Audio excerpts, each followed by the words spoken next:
ప్రగతిశీల ప్రజాస్వామ్య విద్యార్థి సంఘం PDSU 1974లో జార్జ్ రెడ్డి అమరత్వం తర్వాత జంపాల చంద్రశేఖర్ ప్రసాద్ ఆధ్వర్యంలో ఆ రోజు అక్టోబర్ 12, 13 తేదీలలో మొదటి మహాసభ జరుపుకోవడం జరిగింది. నాటి నుంచి నేటి వరకు 50 సంవత్సరాలు అర్ధ శతాబ్ది ఉత్సవాలు ఈ 2024లో ప్రారంభమవుతున్నాయి. కాబట్టి ఇందులో భాగంగా PDSU ఆర్మో డివిజన్ కమిటీ ఆధ్వర్యంలో ఈరోజు నందిపేట్ మండల కేంద్రంలో ఉన్న జిల్లా పరిషత్ పాఠశాలలో పోస్టావిష్కరణ చేయడం జరిగింది.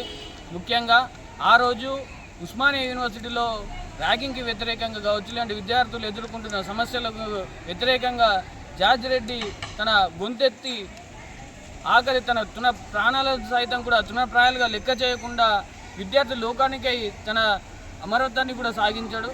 అందులో అదే స్ఫూర్తితో ఈరోజు విద్యార్థులు కూడా తన విద్యా భవిష్యత్తులో లేదా రానున్న రోజులలో విద్యార్థులు ఎదుర్కొంటున్న సమస్యలపైన కూడా వాళ్ళు ఈరోజు PDSU లాంటి ఒక గొప్ప సంస్థ అయిన జార్జ్ రెడ్డి జంపాలను స్ఫూర్తిదాయకంగా తీసుకొని భవిష్యత్తులో వారు ఎదుర్కొంటున్న సమస్యలపైన పోరాటం చేయాలని, మరి ముఖ్యంగా ఏదైతే ఈ అక్టోబర్ 24 ఉస్మానియా యూనివర్సిటీ టాగూర్ ఆడిటోరియంలో జరగబోతున్న ఈ అర్ధ శతాబ్ది ఉత్సవాలను జయప్రదం చేయాలని చెప్పి కూడా ఈరోజు ఇక్కడ నుంచి విద్యార్థి లోకాల్ని మేము పిలుపునిస్తాం.